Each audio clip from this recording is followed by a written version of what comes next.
So when we go back to the quarterfinals, T1, they played a lot through their top side of the map. They have options to play through top, bot, largely with Faker looking to get those roams off around level 6, looking to set up for those top lane dives, those bot lane dives with the stacked waves. JDG needs to commit a little bit more to that top side, try and get 3-6-9 ahead in this counter pick matchup. They can leave their bot side to scale, ramp up into the later game, and be that team fight threat. But JDG need to find a way to shut Zeus down, and not many teams around the world have successfully been able to do it. Yeah, I really think JDG has to snowball, and Kanavi has to get early kills. Otherwise, this T1 draft is so good at picking off side laners. So since JDG are looking to play these side lanes, you've got Camille, Vi, and Galio. That is set up to assassinate anyone pushing on these side lanes. Amazing blue side draft here for T1 getting into our first game of the semifinals. And Camille Jax is our top lane matchup. Zeus and 369, the two best top laners in the world. And they gave the man from JDG counterpick. He brings out the Jax, and we'll see if he can outperform Zeus. An absolute stellar performer. T1, 4 of these 5 players were found, scouted by T1 themselves. The only transfer is Keria, picked up after his own rookie year. T1 with a self-found lineup, ready to see if they can make the World Finals again. Yeah. Oh, sweep it. It's been a lot of talk of building up younger rookie talent, and T1 are setting an example for the entire world with how successful they have been. Zeus, Oner, Gumayusi, all being brought up through their youth program, trained themselves internally. So a minor point I want to bring up there, you saw them dance around and wait to kill the ward. Hope tried to walk out of range, not get XP. He still got XP. Every one of the 5 has some XP from that ward, which means no one is getting level 2 from the first wave. They attempted to let 369 and Yagao get level 2 off 6 minions. That was not successful. They ran out of time. Okay, so with that in mind, we're going to be keeping our eyes on jungle pathing now. Kanavi going to start on the bot side with a solo start, it looks like, and he's going to path up towards top. This is expected, looking to mainly cover for 369 in the early push, making sure that he is comfortable and safe. We talk so much in draft around this top side and making sure that 369 is comfortable and safe in the 1v1, making sure that this counter pick works out for JDG. Yeah, there's a lot of volatile lanes to look at. And if you go back and watch a lot of the LPL games for JDG this year, you really do focus on Kanavi. I actually love his jungle playstyle. It's one of these ones that is kind of a pay-it-forward jungle playstyle. My personal favorite, actually, where you go and oftentimes he'll visit Yagao's lane, push out the wave for him, ward for him, so that he can then pay it forward, have Yagao then come support him in jungle invades or in going and ganking on the side lanes. It's one of the reasons that Kanavi has been one of the best quintessential carry jungle players with the highest gold per minute of any jungler here at World and the highest Level 2 each, Gumayusi. Not going to be whimsied here. Looks like shield was learned by missing as decent damage comes across, trading back and forth. And right now, JDG have the health lead. Good sidestep in the Caliburn snipe. And look at this jungle path here from Kanavi immediately looking to play off some of these volatile lanes. Going mid, just as we expect with Yagao. Here we go. Faker has Ghost, has Cleanse, or has Flash, I should say, finds the taunt. Will they find the stun? Sidesteps it. Faker walking away. Has burned his Ghost, though. Down one summoner in mid. So, a bit of trade of summoner spells all across the map. The heal being burnt down in bot. The Ghost being spent there by Faker.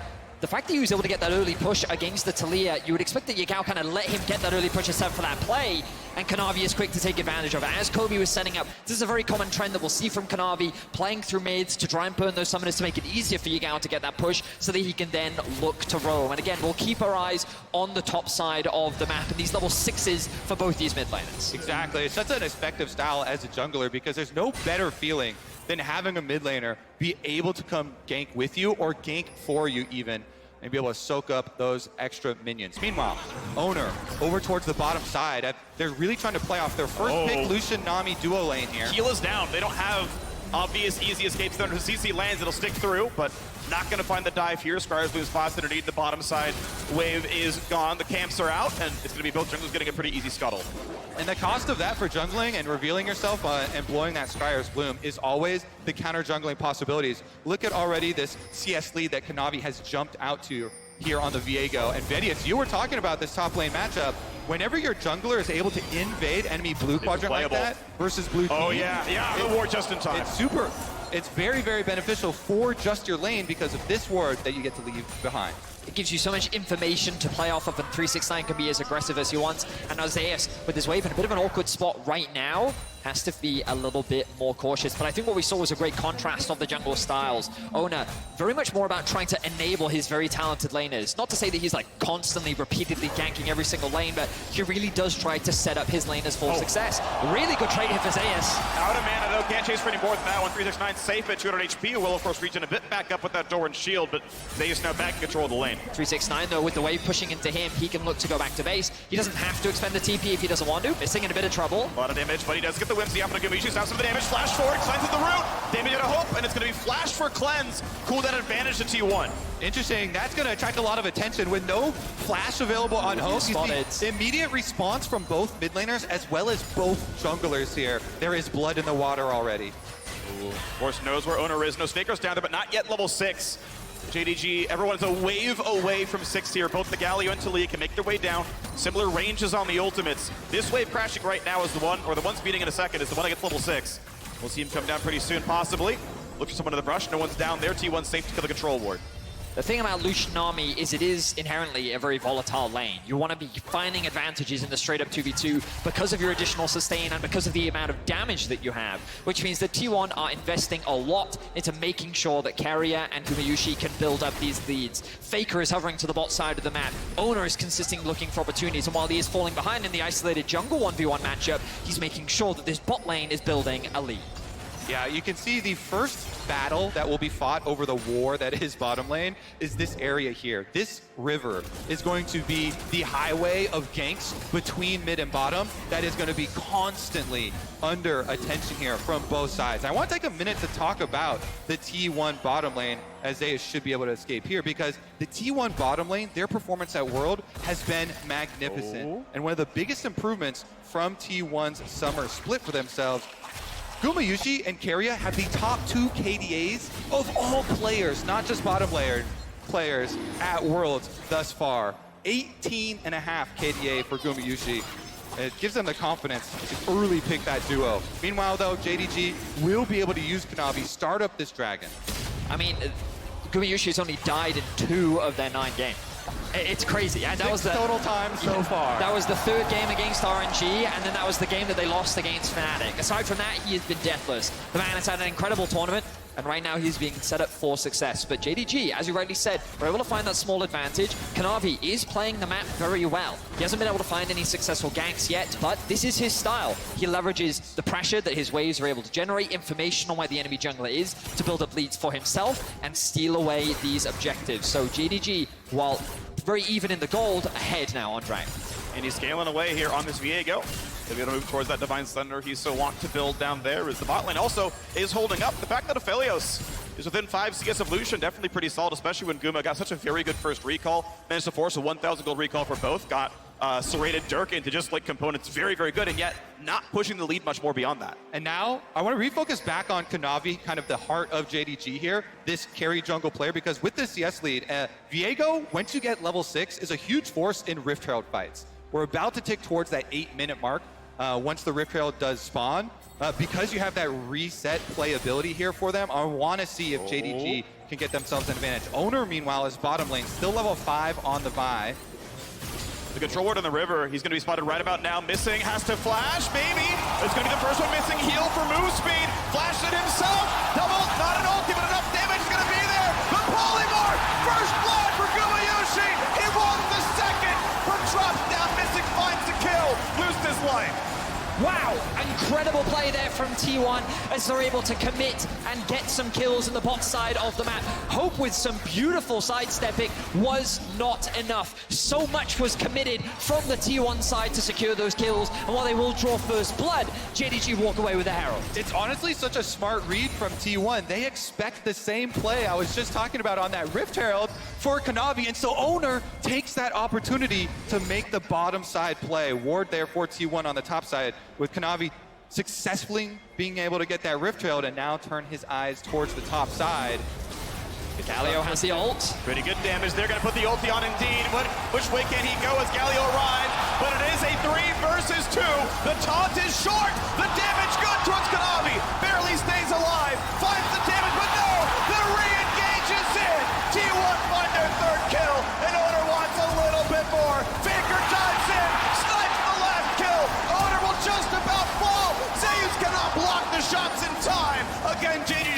single kill back. Meanwhile, 2v1 dive possibility. No way. He's gonna Whimsy, he's gonna find the slow, the root will be there, Whimsy. He's gonna drop aggro, the shot lands, and Gumayusi makes him pay for the roam. And it's blow for blow across the map. We're almost tied in gold here with the extra dragon going over to JDG and now being able to push out on bottom side. Keria finally getting back, but we first see that Galio ultimate used to try and cross-map defend towards Zeus for T1. They overstep a little bit with the extra tower damage there and giving over the extra kill. But look at the minimap. T1 read the play very well. They're already making their way up towards the top side well before this play is even happening, which means the Faker is in range to land the ultimate. The damage from the Galio is incredible as he's able to force Kanavi out of the fight. And then the second that 369 overextends, he's not expecting both the Vi and the Nami to be here, which means that they overextend and T1 are able to find 2 kills. It's just so smart there. Oner, knowing again that JDG are going to play a top side after the bottom side showing, is able to get up there and use his Vi ultimate. Meanwhile, Gumayusi left on the bottom side, 2v1. There is no outplaying this. Good job from Missing to tank the tower aggro, moves in, gets a knock-up with his ultimate before then getting out of tower range, and Hope able to snipe him with the ultimate. Just really good awareness from the JDG bot lane, ultimately making that trade a 2-for-2. It was the best thing they could have done, and I'm glad that they were able to commit to it because they keep this game still very even. Both these teams are bloody teams, and we're already seeing it here in game 1 of this semifinal. And we're seeing JDG just edge out a little bit in the objective control with the Dragon as well as the Rift Trail still in pocket for Kanavi to be able to use. But Gumayusi and Faker both getting rich off those plays. The only lane with any turret plates killed so far is top lane there. 369, I feel like, would probably want the extra gold ahead of his opponent. None of them are close to dying at this point in time. T1 actually leads the World Championship in turret difference across the early game, holding like it here so far as well with pressure in a lot of these lanes. Yeah, they lead the World Championship in a lot of ways. Explosive wins, as we've seen from them. Very, very quick game times as well. See about some top side focus again, though, from Kanavi. Worth noting, first Mythic in for Hope. The wave state is in a very awkward position for Zeus, and he knows exactly where his team is, which means that there's a real risk of Kanavi being here in the top lane. Zeus doesn't have the flash, does still have the E at his disposal though, so he's playing as cautiously and as carefully as he can. Keep your eye on Yagao on the minimap as well, as he is hovering around the top side of the map. JDG is threatening this. Ooh, actually interrupts the E back, will not find the stun, nor the damage from Kanavi. He's gonna summon the Herald and go for a couple of plates taken. They may auto-attack one down, but turret likely won't die, but with Taliyah on the way over, they can probably just force this whole thing down. Yeah, it's a known trade here. JDG trying to force on top side with Rift Trail activation, giving up that Dragon. Look at Faker coming over for the Galio ult. Double combo, it's gonna catch Kanavi and makes so much damage. Ults out to safety, finds a stun. Juke it away from Faker, and because Mid is here, it's a 3v2 and JDG find the kill. JDG with the outplay. It felt to me like Faker read the play once more. He was prepared to cover Zeus, but JDG were confident in making the play happen. 3 versus 2. They're able to get the outplay, and they walk away with the kill and the plates. Yeah, it's T1 trying to make the same counterplay this time around, but can't quite get the outplay in the 2 versus 3 this time. JDG get that extra kill, and they did need that because of the heavy investment up there, because Dragon traded over to T1, splitting those now. Gold lead still not that significant. A lot of these, item timers are being matched by both teams, hitting all their first mythics on the exact same time. So it's going to be about that next engage, the next big Galio ultimate from Faker. Now after you see these recalls and the support recall timers moving in, trying to set up the wards to do so. 700 gold lead, as you mentioned, item timings there is it's still 4 mythics apiece, right? You got the mandate for Keria, you've got the crown here for Yagao. Looking for their second Drake, not quite the sidestep there, but support combat not gonna be that lethal just yet. But you've got a jungler coming across, forcing the flash away from Missing without Tidal Wave. We'll see if the team fight looks good. Chad Nami here, Keria forces support flash all by himself, has the backup of the rest of the T1 team, so Missing knows he's got to get out of there. I was a little surprised that Missing chose not to invest his ultimate, but the second he saw Oner on that control ward, he was like, I could get ulted here, this is not worth it, so he chooses to flash out. Big wave here that JDG want to make sure they can grab, so Kanavi is just here to cover. Something that we consistently see from him, making sure that his laners are as safe as possible as JDG enter the mid game in an even state. You can see that JDG have been able to accrue a large number of plates across the map, and they've been able to successfully gain advantages in both top and even in mid, just because of how Yagao in recent plays was able to get the better of Faker. And some very important wards, actually. Just see Faker there attempting a hover towards the top side of the map for JDG. Meanwhile, JDG clearing out all of these wards through that mid-bottom highway of the river to make a power play for themselves on the other side of the map. Not going to find the ward kill themselves as T1 kills out the aggressive control ward. Bot lane will be pushed in, but not much else to play for. No neutral objectives are up. Actually, Herald has respawns, so that is going to be an available play. You see Kanavi walking to that side of the map. So this is the main plan here from JDG. Kanavi hovers the bot, makes sure they can catch the wave, then he makes sure that they can push the wave out, which gives them first roam up to mid. Now you can see them catching the mid wave, and now they're threatening to die. Yeah, this is going to be a 2v1. Not much you can do. Ulti's a dodge away the knockback, but will it even matter? Looks for the jump away, doesn't get too far, and Kanavi's going to find himself the kill. JDG put more resources top lane, and 369 is rewarded. Just exquisite macro there from JDG. The play from bot into mid, with the mid roam into top, into the successful tower dive. T1 now contest 4v5. The good spot. Q smite claimed by Oner. But the team fight is what matters because Hope is here. Gale forces in, jumps in for the root, ults for a bit more damage, but no kills to be found just yet. Another slow. Q not quite there. Flashed in for a stun. The knockup, nearly the kill. Kanavi goes down. Oner wants out, but he's gonna fall all the same. 1-for-1 mid lane controlled by JDG. Zeus is alive, so Faker could recall, heal on Galio, try and walk out to the map to be able to ultimate and look for a counter play, but it looks like JDG won't give them the opportunity. They back off, push out mid lane afterwards. What a steal there, being able to smite away the Rift Herald, deny that objective to JDG after their successful pickoff on Zeus. And this is the thing you can never underestimate with T1, the individual talent. The sidestep there from Gumayusi, the steal from Oner, the taunt from Faker. 4 versus 4 initially, because of the back from 369 means that T1 see a window to force this fight. But then their goal is the second that 369 rejoins, they need to disengage. But look at the ultimate here from Oner. The second that the commitment comes in, he gets knocked up by Faker, knocked up by Oner, and they're able to one-shot the jungler from JDG. It does end up being a trade as Hope is able to find a kill, but the Herald is denied from T1, along with the Herald being denied from JDG. Yeah, nice little seismic shove from Yagao to make sure it is indeed a 1-for-1 in the end. And a bunch of these kills over, going to Hope. Flashing forward early, very, very aggressive Aphelios play here from Hope. Want to see if JDG can keep up this pace, because as the side turrets go down, that's when these two comps get really exciting. It's all about picking off those side laners, who can be first to the play, and then trying to avoid, or in T1's case, set up that big Galio ultimate to make sure it happens. One of the things that impressed me the most in the quarterfinals was JDG's ability to set up around objectives. And what I mean by that is the way in which they set up the lanes across the map, the way in which they control the space. And again, we're seeing it. Look at how Yagao was able to get the push in bot. They sacrificed the wave in mid to contest this objective, and now they're looking to force it. Force the TP on the top side. Ulti on. Is it going to be enough to kill off? Missing, though. Has to walk away. He's got the reinforce coming around there. No knockups from the Galio. Finds it on the back side. Really can't live for long. Zeus forced to jump away. And 369 gets another one. Kanavi going to be safe in the back line. Cannot find the stun for 369. A 1-for-0. T1 chose to hop away from the top turret. They wanted to fight for the Drake, but JDG win that fight. What play from 369? He flashes out of the Galio ultimate just onto the edge there, and they re-engage after Zeus. Taking down this top laner, being rewarded with the dragon, number 2 to their names. JDG outplaying again in this team fight. Really well played team fight by JDG, but 369 now isolated.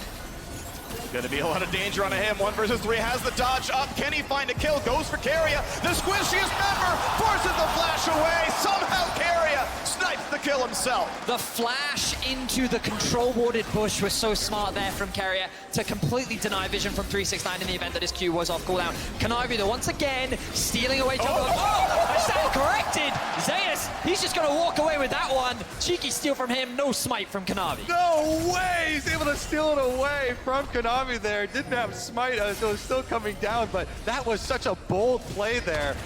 Able to escape with his life as well. Attempt here.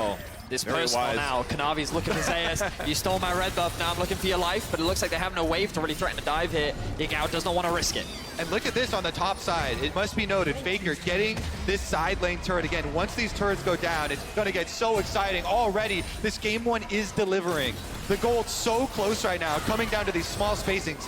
You mentioned Aphelios, the all-in engage here onto missing. They have the Camille ult plus the Galio ultimate, but 369 flashes away from the Galio ultimate, and then nobody wants to go over this Yagao field of rocks on the bottom side, which allows JDG to focus fire and take down the Camille, getting then the extra person advantage and the objective. It's important to realize that T1's comp is inherently a dive comp. People all want to be collapsing in on a single target, but they chose to dive onto missing in a choke point, which for champions like Taliyah, for Lulu, these are great spaces where they can punish their opposition. The ultimate from Hope would just be a bit of damage, but T1, they overcommitted into that funnel, and then they quickly regretted their decision.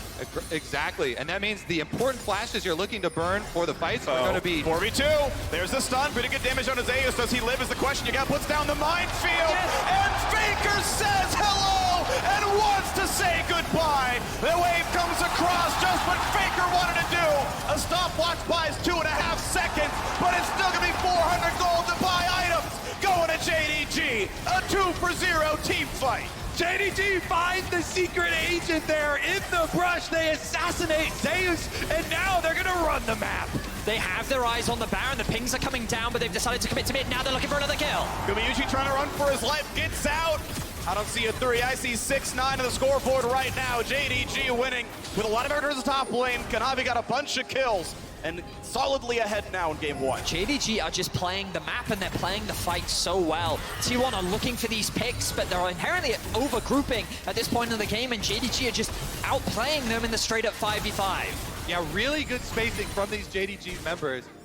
Getting outside of these skill shots, re-engaging and taking down immediately Zeus in back-to-back scenarios here. Huge pickup for them. It just clicked to me, your clever 6-9 score is so clever. Thank you, man. I appreciate that. Let's have a look back at this clip. So this is on award. T1 double member invade, and JDG go right for them. You've activated our trap card. Once Faker comes late in on the Galio as well, it's just another delivery of an extra kill. When T1 go for these attempted secret plays, you need to have a sweeper ready to make sure you are not on vision. Yeah, because JDG, they do not hesitate. Exactly. They have been such a good job coordinating these engagements. You can see that T1's idea there was they inherently threatened the tower. They wanted to try and, if you don't back off, we're going to dive you, but JDG was primed and ready as you very clearly highlighted. So we're now looking at the next Drake, spawning in about 1 minute and 20 seconds. JDG would love to get their hands on that. So Yagao already pathing up towards top, started the slow push off, will start making his way down towards the mid lane as well. JDG still have a lot of time, but the same could be said for T1. As Gumayusi throws down a bit of damage down onto Hope. He will have the red gun to be able to lifesteal that back up, but it's JDG with primary control over the river right now. Top lane fight yet again, equal levels for now, but items 2 completed for 369. Zeus able to jump away, heal back up with a backflip and grasp. Jungler on his side now as well. It could be a 2v1 onto the top laner. Has to be respectful in a little bit. The mid wave, though, is given to JDG. Now, I expect T1 to go for some pick-off plays. We mentioned in Champ Select, the ability to pick champions off is the greatest strength of their setup. The Camille, the Vi, the Galio, looking to attack those side lanes. But JDG have just been so much better at defending it. Yagao constantly being there early on the move. Kanavi constantly hovering 369 in his pushes, and they're able to get another tower here. And huge control ward spotted 4 people running out of T1's lower jungle up towards mid. They are going to push for this turret. It might be a 1-for-1 turret play ultimately. Gume has to drop aggro because he went for W poke, and that means the turret will live. They couldn't have spent the money anyway, but it would have meant a little bit of map control. 4th Drake of the game. JDG up 2-1 on that mark so far. Cloud Drake spawns in 3. Gotta watch Hope. Everybody is looking for the engage on Hope. There's no flash on him. He's in the middle of the mid lane here. Very vulnerable on that Aphelios. Should be the big target. Yeah. Red gun, Bloodthirster, flash on in. Looking for the time. Everyone presses R, and he's shut down. Can JDG win 4v5 is the question. They own the river. They do not own mid lane. Turret will fall. Knockback is there. Faker Zonia's. Gonna stay alive with the disengaged flash. Looks at the cleanse flash away from Yagao. Looks for it again. Oh! Taunt, 369, no, bubbled away. Flashback to safety. Oner can't catch him either. 4v5, JDG are fighting. A taunt will land from Faker, but 369 can fight back. Finds his stun. Knocked up into a bubble, and Faker just barely lives. But JDG don't have an AD carry, and they win the fight 4v5. Well, they run them off the objective. They can definitely turn back for the Dragon, and that is going to be Dragon Soul Point. This would put them at number 3, putting so much threat on T1. Big pickoff. T1, great shot calling. As we mentioned, that's the target you're looking for. You set it up perfectly, Kobe. You talked about how they were looking for that single target, and this is the idea of the comp. Flash in from Oner. The chain CC is beautiful. There's nothing that Hope can do to escape. But the way in which JDG leveraged the space to just chip away at T1, make it difficult for T1 to re-engage again. They got a good pick down onto Faker. Faker's flash is clean, but the response is just as clean from Yagao. And at this point, they're just running away because they have no real way to start the fight off once again. And then, oh my god, these re-engages are so fun to watch. 369 has to flash out immediately. He knows he can chase Faker because the Zhonya's is down for Faker, and over the Cloud Soul move speed buff, they're able to close the distance here, chase T1 out of range of the objective. So even though JDG lose their AD carry, they lose priority, they're still able, with the health chunks on T1, able to get that objective. This is the world-class performance we were looking for in the semi-final of 2022 Worlds, and we're getting it. The gold is still dead even. JDG do lead in Dragons, but you know that this game could still go either way. A single good fight for either side could swing the game dramatically. Baron's still up. Dragon in the next 4 minutes for that soul point. We'll see if JDG can retain control. It is 3-2 in turrets right now, still close in kills, and with only 400 gold separating these two squads right now. JDG still seem to be holding all the cards. Double Black Cleaver actually on their front line. Looking for more damage focus, honestly, that build. Obviously, you can go tanky with like a Death Dance something, but they have chosen to do as much damage as possible. Frozen Heart now on the way for 369. Says Faker's not a damage threat, everyone else is. I'm so excited to watch now the mid-game side lane play, because both these teams are so good at pushing and still having the global to come cover. Right now, you'll see a big movement towards pushing in to get vision around Baron. There's enough damage in the game that if you commit too far without any vision on the other side, you will give up such a big, big objective here. And JDG know that T1 just overcame RNG. One of the biggest mistakes RNG made in that game were giving up vision around Baron, giving up that Baron to T1. JDG is so relentless with their vision control, though. You can already see on the map how much they've invested into this topside river, making sure that they have control over this objective. And the main goal of this is to force T1 to have to spend their vision to just clear out an area of the map to give T1 a little bit of extra security. But now look, they come back onto the map, 2 control wards already picked up for Kanavi, another 2 control wards on missing. They're ready to push this vision deeper and deeper, and they're setting up for these future objectives, making sure they can control and limit what T1 can do on the map. We are several thousand gold away from Hope finishing Infinity Edge to get his third item on the board. About 1,200, 1,300 gold in inventory right now. So still needs, if he wants IE, pickaxe plus the combined, so 1,500 or so gold to go. LDR, of course, a much cheaper road is possible as well if he wants to punch down the front line. The double cleaver, I don't expect LDR to be optimal, but we'll see which way he goes if he wants a sooner power spike, because that Cloud Soul is up in 2.5, and you only earn about 400 gold a minute in pro play. We'll see which way he goes with this one. JDG still aggressively pushing in the bottom side, a high ability haste build, as we've seen. And looking right at that bot tier 2 with Zeus maybe recalling in his face. Yeah, it's very interesting when you allocate Galio all the way to a top side here like Faker, because when T1 show a Galio up there, you do have a global, quote-unquote, ultimate, but it's not the entire map like a teleport. It's continental. Exactly. He's running double, mobility. Summoner spells have a greater impact once he gets into the fight, but you know JDG are paying attention. Lane activation for T1, so incredibly important here. With Faker, Zeus the only one that has actually the full range of motion there. You can see how rich Gumayusi is. Freak, you were talking about the itemization earlier on, and I'm looking at how much gold he's sitting on. He is a very strong AD carry. He's looking for missing. Missing jump. Oh, combo comes across. How much time can they buy? 369 forced out. Tidal wave ulti, and it's a 2 for nothing. Zeus finds a double. And just like that, T1 pounce. A very quick pick turns into 2 kills, and T1 are ruthless in finding and shutting JDG down. There's no way JDG are going to be able to win a 3v5, right? No way they could make a hero play on Baron. Let's see if they try. 3 members of JDG versus the full might of T1. 4 whole wards on the support, but he's dead right now. Can't help the ward into the pit. Health bar's at about half HP. Smite is up on both sides. Faker dives in, and the rest of the squad comes by. Kanavi splashes away, burning down with the red. Wants the kill. He can't get it as Hope fires over the wall. JDG don't need a 4v5. They barely even need 3. They did it! JDG 3v5. T1 don't want to flip the Baron, guys, so they go over the back of the wall trying to kill Kanavi. But JDG kites them through their red buff and get the counter kill onto Oner. What a stand. JDG hold fast here against the odds. So, oh wow, so T1C missing, walking into the fog of war off the minion wave, and they're quick to find the pick. 369 very quickly follows as T1 ruthlessly run down JDG and catch them unawares. But the second that T1 head towards the Baron, you think, as you said, Kobe, surely there's no way. The turning point was that T1 committed to the fight. They turn, they don't actually flip the Baron. Their eyes are set on killing Kanavi. Yeah, they're looking for the turn here. Faker on the side with Galio. He's got flash, so he wants to get this big taunt flash on the enemy jungler. He does instead get Hope, and then the knock-up onto Kanavi means they go all in for it. It's going to be...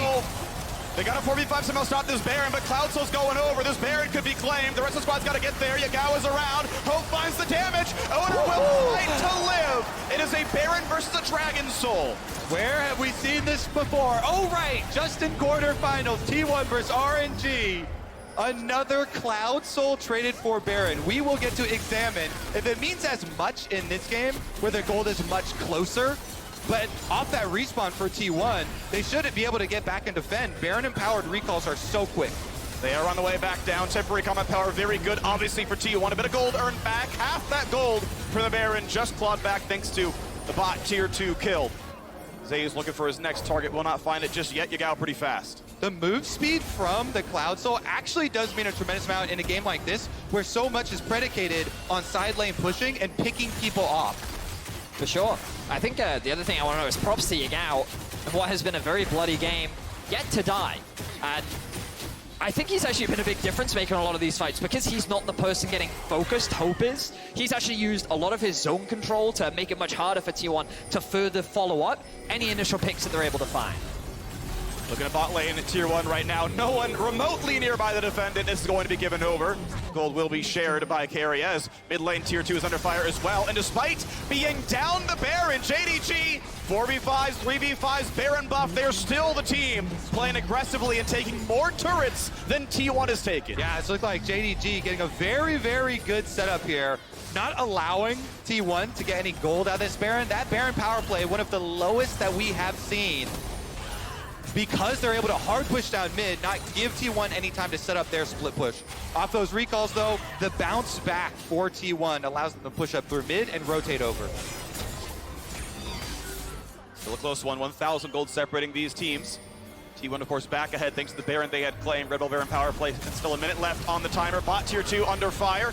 Viego does not want the fight, and even though the wall comes down, they're not going to commit to the battle itself. They might just try now the knockback in. Here comes Galio. Will it be enough? Stopwatch buys time. Down goes 1. Down goes 2. And 369 and the rest of JDG are looking for a bit more. Amazing flash from Keria, but the chase is still on. Over the wall goes Kanavi. Wants to find his next stun. Here's the move speed in action. Thank you, Cloud Soul, for the cleanup.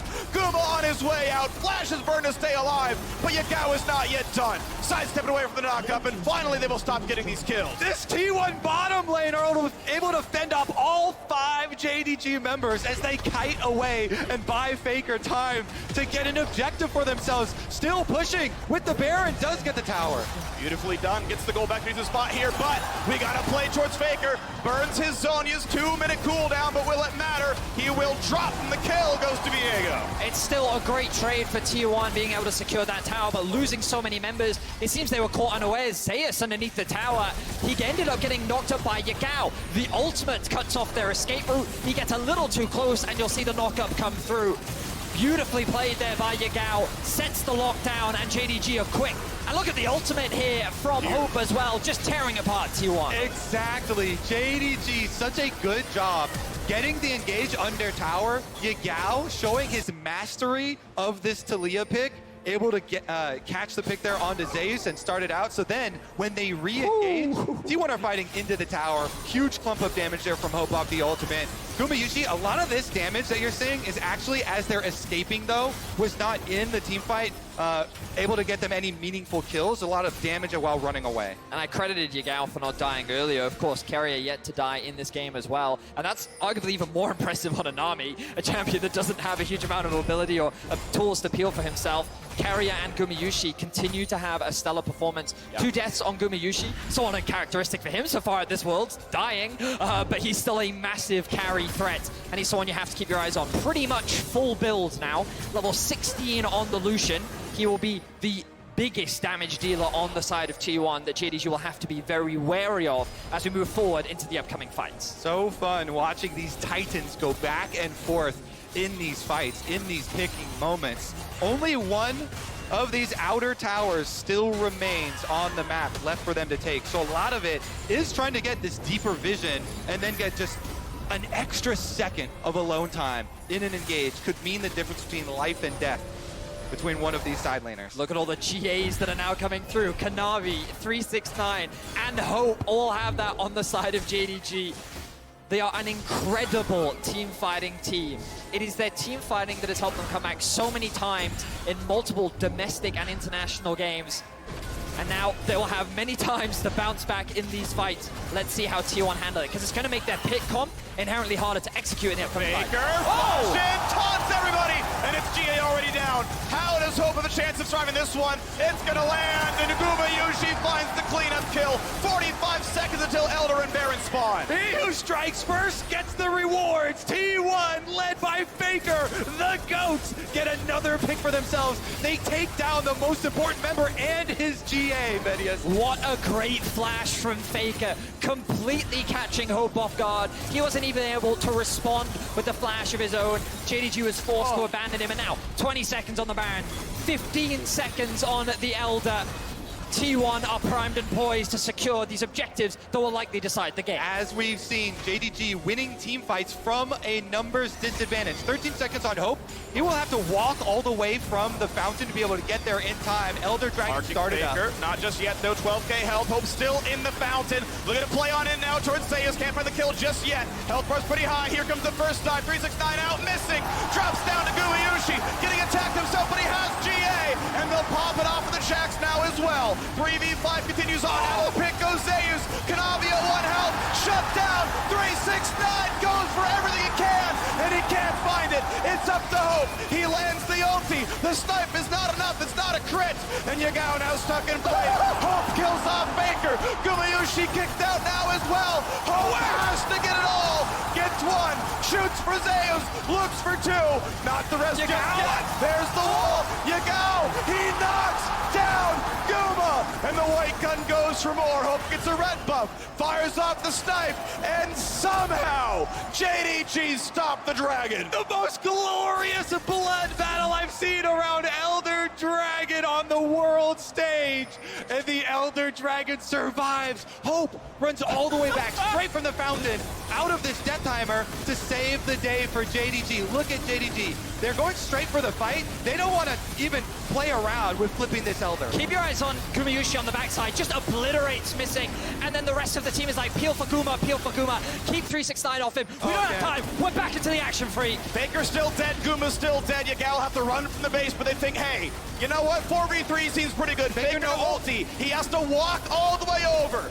Oner won the last smite fight. Will he get this one as well? Doesn't have the ward vision, but might try all the same. 369 is gonna mark him, and that'll be enough to secure the Elder Dragon onto 4, and JDG will cross the map and go again for Baron. Another time where if we go back to the origins of this play, it was the T1 pick onto Hope in mid lane that allowed them to set up the first Elder Dragon and result in JDG still getting the objective in the aftermath. This team will never give up. They will never say die. Unbelievable skill expression from both of these teams. We are witnessing some peak League of Legends right now. JDG will start off the Baron. The wall comes down. Zeus in the front line, Oner on the side now as well. 8k health left, that's when Yagao sees no one's behind the pit. It's all in the front. It's 369 again, marking the target. Oner comes in, he'll find a stun though. And keep in mind, they've got Elder. Hope can't find the first kill, but 369 does. Zeus will drop as well. It's 2 for nothing. And T1 runs for the hills. But 369 once more gets his second of the fight. Looks for Guma. The cooldowns are short. The leap is almost back. The Cloud Rift helping. And Galio jumps in to help. 2v1 gonna be enough to push him away. Well, the thing for JDG is, while the fight was good, they spent a lot of time just chasing the Tier 1 members. They've only got a single cannon minion, and 2 Tier 1 members still stand strong. They're looking to push it to the base. They're going looking for the to end base the game. itself. They're going to try to end it. There are no TPs up, but they can shepherd the minions. Protect the cannon. Yeah, it's 5v2. It's dead. It's 5v2, and JDG wants the Nexus. This one will not respawn in time. No inhibitors, no champions, and no hope. JDG take game 1. The LPL champions. So impressive. They made their name in the LPL, fighting these fights from behind, overcoming odds. So many times in this particular game, down in numbers in a team fight. Guess what? They don't care. They fight you off anyways. They still get the objective. They stack it. They trade the Dragon Soul for a Baron. They win the fight around the Elder and pick it up off the reset. Magnificent stuff here from the LPL champions. And so many great things from T1 as well. Yes, they ended up falling short at the very end, but the picks that they were able to find was so incredible, because I thought it was only going to get harder for them. And then Faker finds the flash over the wall, gets the kill onto the AD carry. They're able to find picks onto missing multiple times. The Baron looked like it